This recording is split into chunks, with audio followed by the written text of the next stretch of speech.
here. I'm Golic back and ready to hang out with you for the next 30 minutes, giving you everything you need to know about, life in lockdown, and also everything you need to know about some random sports topic. Mike, we're going to start with a big update, and it comes right here in this fancy mug. I finally did it. I have got the delight in my mouth. It's called, I took your advice. You told me to splurge. I now have the hot and cold Ninja coffee bar, and I'm telling you, I'm drinking a delightful cold coffee that had a little bit of cold foam on top, did some frothing action. My world is complete, my friend. You can take over for the show. I have never heard someone in all the time that I've known Jason Fitz that has mentioned frothing in their coffee more than you do. It's unbelievable. And you offer to do it for everybody. And it feels weird when you're walking around the hallways at ESPN back when we were all on campus asking if you could froth everyone's coffee. It feels wrong.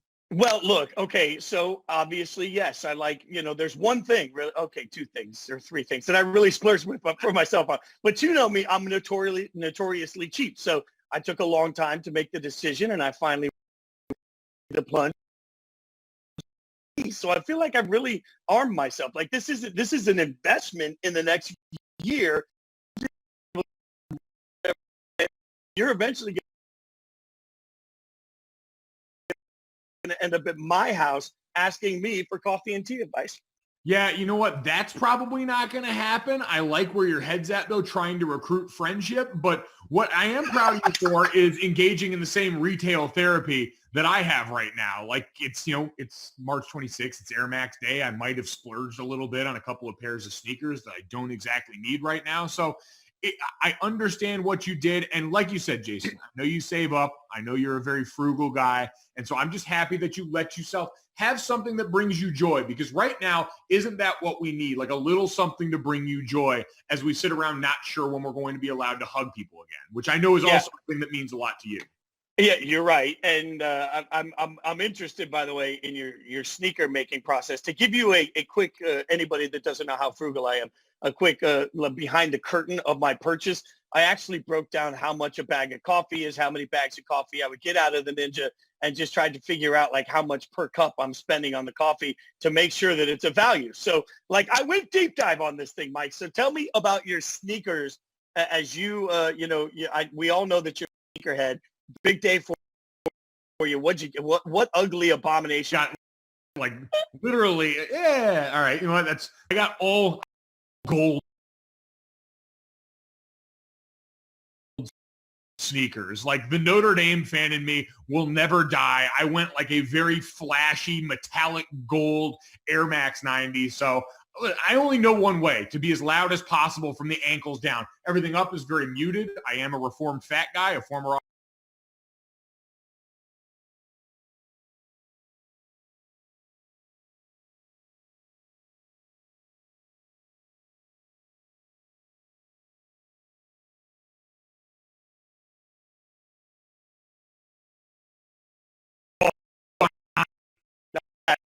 He's business up top, party on the feet. That's all I'm saying. Okay, so speaking of business in the front, party in the back, before we get to the MLB opening day conversation, let's have a little bit of a wellness check-in. Tiger King, I text you. I said, should I get into it? You said yes. I went down the rabbit hole. I've now made it through the entire thing. We're not going to give away any spoilers, but we are. I mean, Mike, this thing is just whatever you think it is, it's stranger. That's the best way I can say it.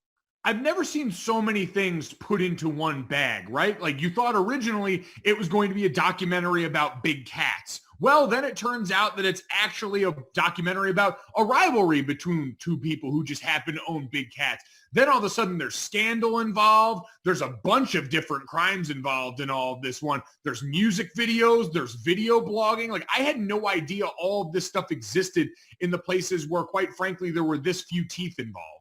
Well, and you know what, in the spirit of wanting us to be involved, I believe that we've found out on, Tiger King season 1. If you had managed to work your way into serious, Mike, I mean, look at that. That was one of the best days of my life, by the way, when I got to shoot the T-shirt Major League Baseball right now. But Joe Exotic, like, I really think the music video portion of what he gave to people, and if you're not ready to take the plunge on Tiger King yet, let me just tell you that the man you see on your screen that is not me is the star of several deranged country music videos, which has to speak to your soul, Jason. Oh, yeah. In fact, I think we worked a little bit on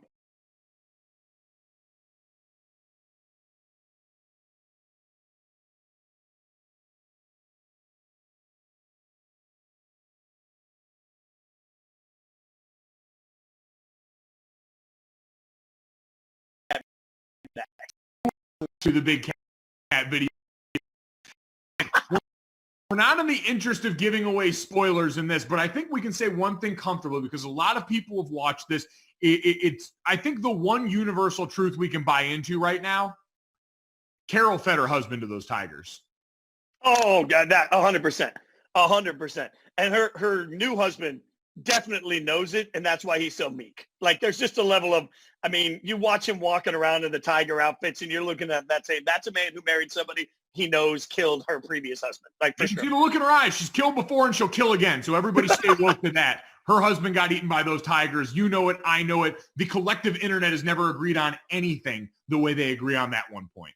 Can we also agree that no matter, because you and I both have pictures that have come up in the past of us with different hairstyles, right? Like, we all know that at one point I had regrettably long hair, and we know that you've got some, some pictures out there. At one point I had hair. Right, when you had hair. I could say that both of us on our worst hair day,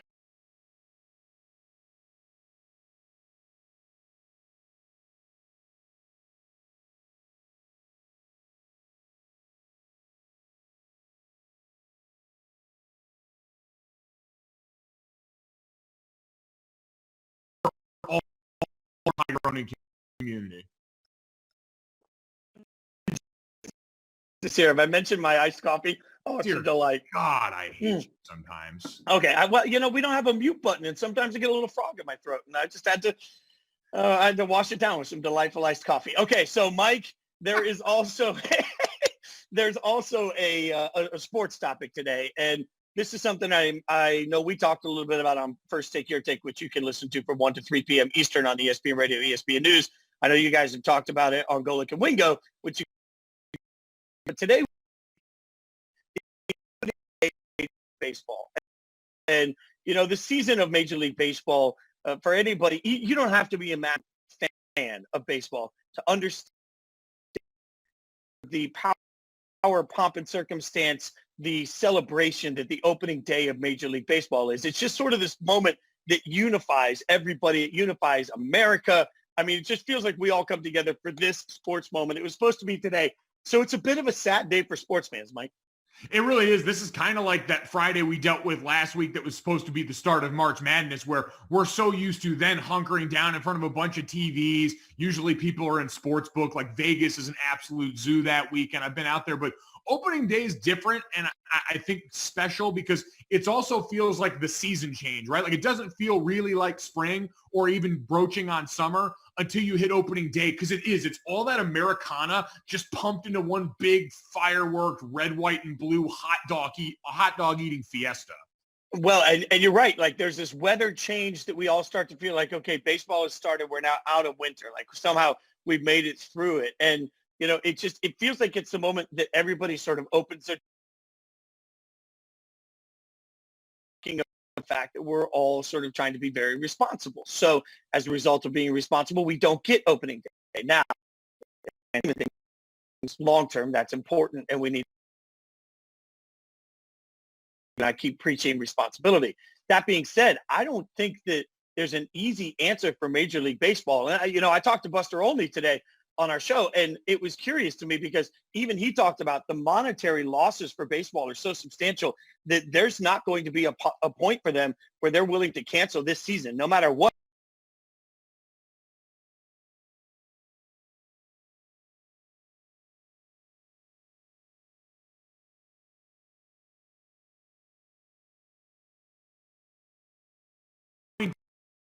Him sort of release, right? It's going to be big time. Like whenever we get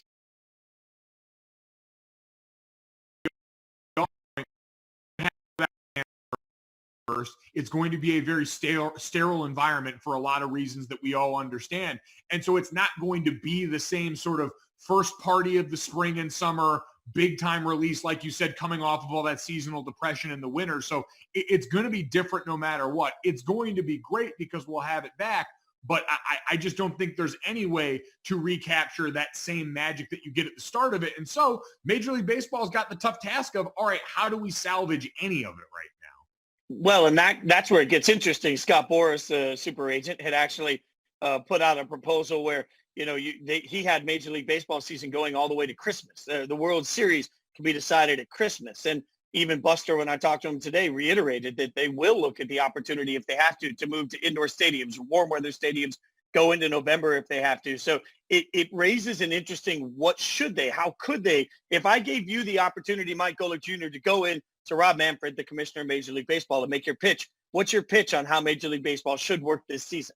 Yeah, so I think this is where it gets interesting because you mentioned talking to Buster. We got to talk to Mark Teixeira, and he even pointed out that idea of Major League Baseball going to something like December. He goes, even I, Mark Teixeira, am turning the page to watching the Cowboys, watching the college football playoff. He's like, I am a massive football fan. This nation's appetite for football we've seen is insane.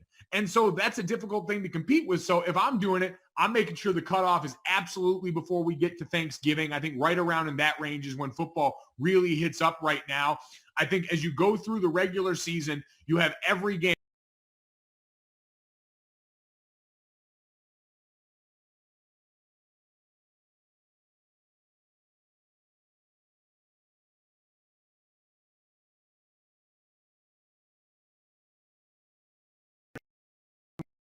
That wrote into us on Twitter, a March Madness style playoff deal where, because it's probably going to be a shortened season, because I would propose you just start it right wherever you would be in the season in that summer.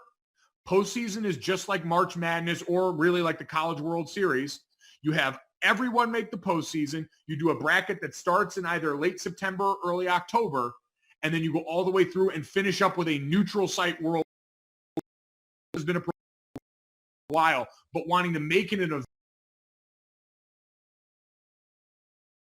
event, maximizing on the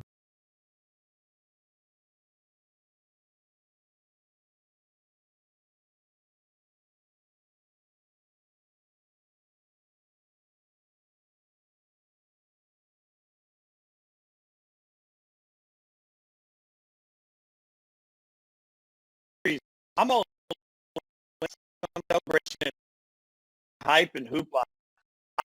I'm not baseball guy. We all know I'm not baseball guy. So, I understand. And I say baseball guy, air quotes, the baseball fanatic that loves the purity of the game and that wants things to stay the same. I do think that there's a little bit of a sort of a moment here, because we talked yesterday about how the Big Three has a moment through their brainstorms to figure out things that could make the Big Three more interesting, sustainable. I think there's the same level of this for Major League Baseball. There's the opportunity to look at it and say, okay, what can we do? Now, my fix, I want to start the season on the 4th of July, okay, because we talked about it earlier. It's all about America, right? So I'm starting it with like an America Rocks theme. We're all coming together, 4th of July. I want to do as many double headers as possible, but understanding the economic implications of what we're going through as a country right now, and that people will have economic implications on their own, I want one ticket to be good for both games. So you take your kids, you can see 2 baseball games. It's a value that way. Sorry, I'm choked up. I'm so emotional about it. I also want mic'd up broadcasts. I want them to take what they did a little bit in spring training, bring some of that personalities.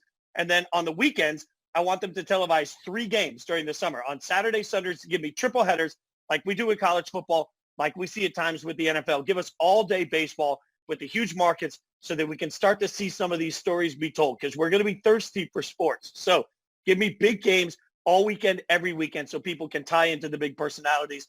I would still like to end it as close to right time as possible, because I'm with you. Once we're into the NFL, the thick of the NFL schedule, the thick of the meat of the college football schedule, I think it's hard to separate. So that's my truncated solution. And you know what I really like about that is, because I prioritize the end because I was chalking up the beginning, and you say, all right, if we're going to do this, let's make it a party at the beginning. Let's try and preserve that same opening day feel, right? Right. Yeah. So and I think that's interesting because as we were kind of talking about all this, it kind of brings up another question, which is, all right, once we've fixed baseball the way we have and the way we all have been for years on end, as soon as we get to the summer season in sports talk radio, it does beg the question, you're trying to preserve the opening day feel. Does baseball have the best version of that? Like as far as kicking off its season, is baseball the best at that? Because we usually put it fourth on the list in almost everything else when it comes to the four majors in sports, maybe battling it out with hockey for third and fourth. Is it the best at this one thing? Without question to me, because you look at the NBA, a lot of people don't really care about opening. Opening day of the NBA feels like it's Christmas Day, right? Like that's when everybody sort of buys in. When you look at hockey, it's the same thing. Like super fans even are sitting there saying, man, I feel like we just gave out the cup. Now we're going to turn around and open the season. College football, week 0 is not always the most enticing matchup. Plus, not everybody plays right away, so it can take weeks before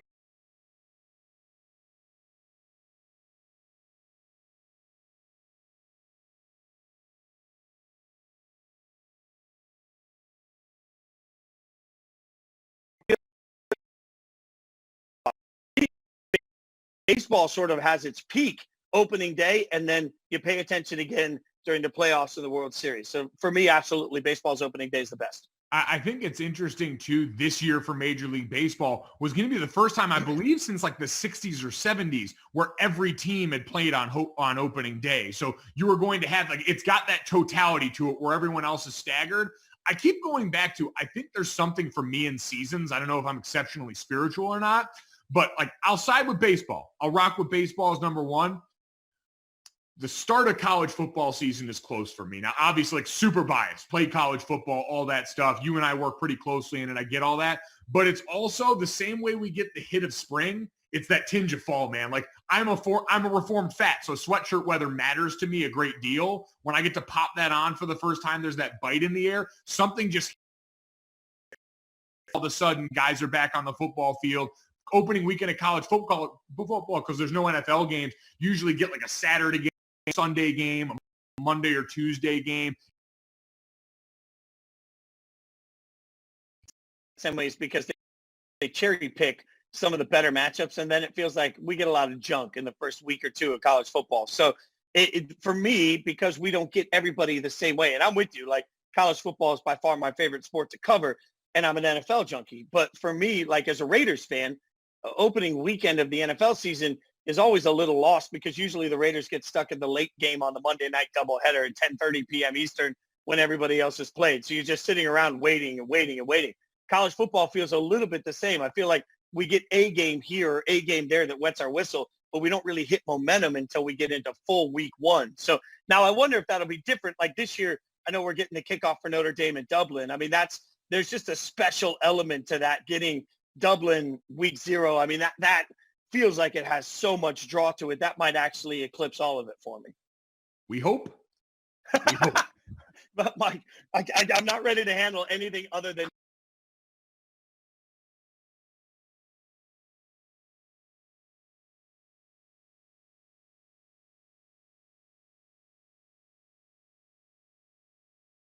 we're going to here to give you escapism. We're going to try and bring fun.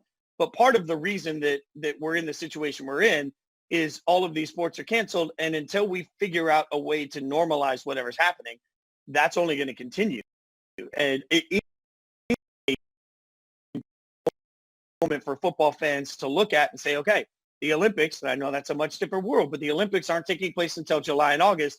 They've now been postponed. I mean, that is at least the first jarring moment for a lot of college football fans that are looking around and saying, wait, you know, and I think even NFL fans are sort of sleeping because it's been business as usual, and we expect to get that with the draft. I don't think the draft is going anywhere. So if the draft stays put timing-wise, we all just feel like the NFL is going to happen. It's going to just naturally continue to go.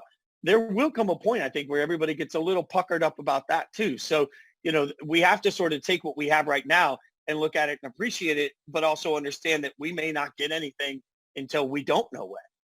Well, I would say what we do know for sure is that we didn't get any opening day, and we're all a little bummed out about it. And so we hope whatever you do today, hopefully you got a nice sunshiny day. We stole one here, so get out, enjoy it, get the vitamin D, get all the endorphins, and I don't know, maybe just take a mitt and go play sad catch by yourself if you're quarantining alone like me in your backyard. Well, and this, which is in and of itself sad, Mike, in that imagery. But I will say this too. I've been encouraging everybody today on opening day. Like, tweet out your favorite opening day memories, your favorite opening day traditions, your favorite opening day stories. This is a great time, whether it's on Facebook or Instagram or Twitter, wherever you are. Go share your favorite stories, because I think that's going to be a great way for everybody to sort of get into remembering these big moments for everybody, and it's a little cathartic in that opportunity. ESPN, I believe, starting tonight is replaying home run derbies on our air too, which is awesome. So what is better and, like you said, Jason, more American than loud American dingers? I mean, that is, if we ever start a band together, Loud American Dingers is now the name of it. I'm just saying, we call that Loud American Dingers, starring Mike Golic Jr. and Jason Fitz. Okay, so we're going to get into the ending beat of our show every time. We like to do this. It's Mike Golic Jr.'s beautiful, fantastic idea, but it has my name in it. That's why it's perfect. It's time for Quick Fits. We go through a few different things, show it to you, give our thoughts on it. And number one, speaking of backyards, like, I know, Mike, the thought of Mike hitting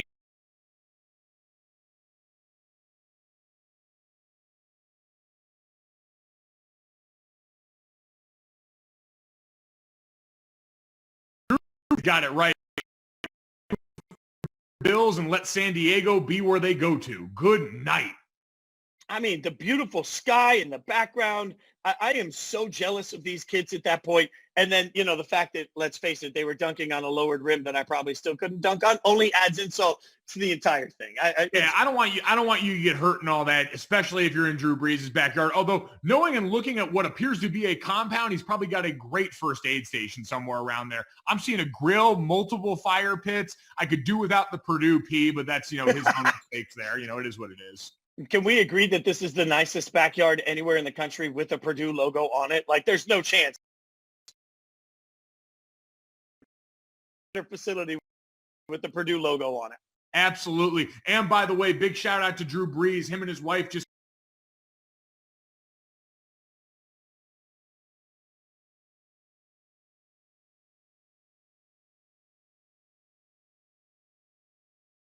moved.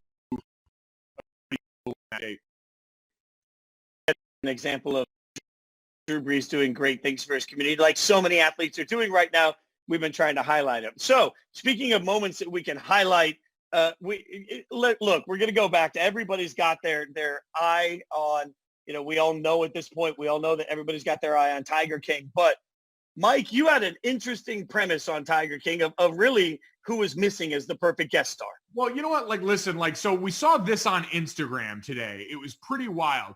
Britney Spears, for some reason, posted what looked like a time of running a 5. Now, she calls it a 5. It's really around a 6-7 100-meter dash. She posted the timer from her cell phone that reads just under 6 seconds. So I don't know if I'm supposed to be led to believe that Britney Spears ran a 5.97 100-meter dash for some reason in all this. But it did get me thinking, Jason, because obviously, listen, Britney post-career has gone through some things and certainly want the best for her. And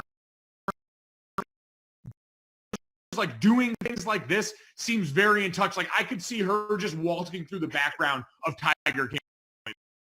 Just gaudy outfit. She could actually be a big help in the music videos. And we remember the Slave for You video. Used to handling snakes, a tiger's the natural logical step. There are so many, when you see the picture of them together, Joe Exotic does sort of look like a backup dancer for Britney Spears concert. So I'm all in for that. Or Britney, a backup dancer for Joe Exotic, more likely at that point. And look, I'm also shook by the fact that I now know that Britney Spears can absolutely outrun me in any sort of a dash. That's one thing that is now confirmed. Man, that's breakneck speed from Britney Spears, and something I know would tear your hamstrings off the bone. So I need video confirmation to confirm that, though. I know she's quarantining, but I don't know. She's rich. I'm sure she can get a drone to follow her around or something. Speaking of breakneck speed, all right, I don't know if you saw this, but breakneck speed when you're skateboarding is a really interesting conversation, because we've got video of my man skateboarding downhill at 70 miles an hour, 70 miles an hour. Mike Golic Jr., what would it take to get you to skateboard for 70 miles an hour? I mean, like a terminal illness? Like, I'm not doing that if I want any chance of living to see the next day. No, absolutely not. I mean, like, what is he doing with that? My How are question you is, turning sideways? like, who's filming it too? Like, who's filming it? Because they're right up next to him the whole time. Like, how much money? Like, I've had the opportunity on game day. I hung out a lot with Pat McAfee. He's got a whole crew of people that work really hard with Pat to help him film stuff and edit stuff. I'm thinking of the reaction of that whole team when Pat says, let's skateboard downhill at 70 miles an hour. No, That's the all answer the to that anxiety of watching like Free Solo. Like, I know I follow Alex Handhold on Instagram. I know he's going to live, but I watch the entire thing with my hands dripping with sweat thinking he's going to die. And the same deal. There were camera people climbing with cameras up on that mountain. Makes no sense. Yeah, I'm all out on that. All right, one more thing for quick fits, and that comes down to spoilers. We did a nice job, by the way. We talked about Tiger King a couple of times. We haven't revealed anything. We've managed to keep this. Been doing it by putting spoilers.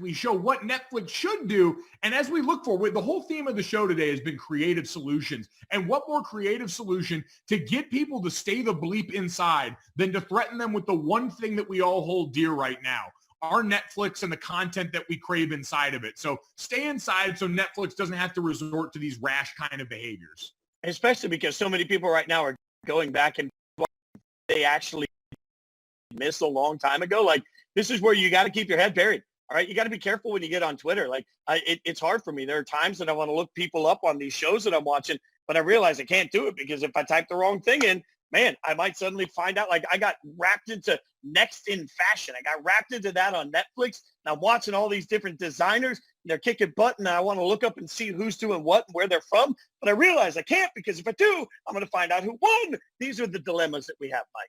This is the world that you live in, Jason. You have a hard life. I sympathize for you with that one. So certainly don't want. Shout out to Matt.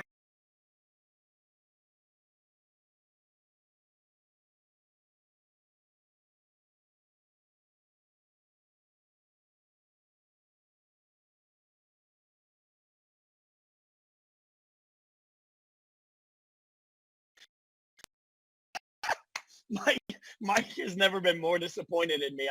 This comes from the man that just gets, you're Mike Golic Jr. You have the nice things. I don't usually, so I'm just celebrating it right now. I'm celebrating opening day by respecting the yard. The Colorado Rockies.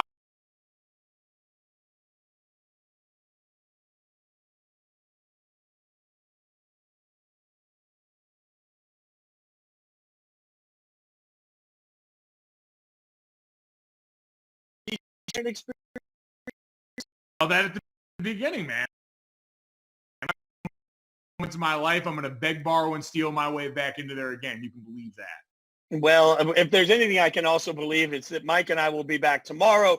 Golic and Fitz coming at you 3:30 p.m. Eastern from 3:30 to 4 every day, giving you a little bit of sports, giving you a little bit of Tiger King, and a little bit of iced coffee. All of this magic happening. Keep sharing the great stories. Thanks for hanging out with us. He's Mike Golic Jr. I'm Jason Fitz. Have a great day, y'all.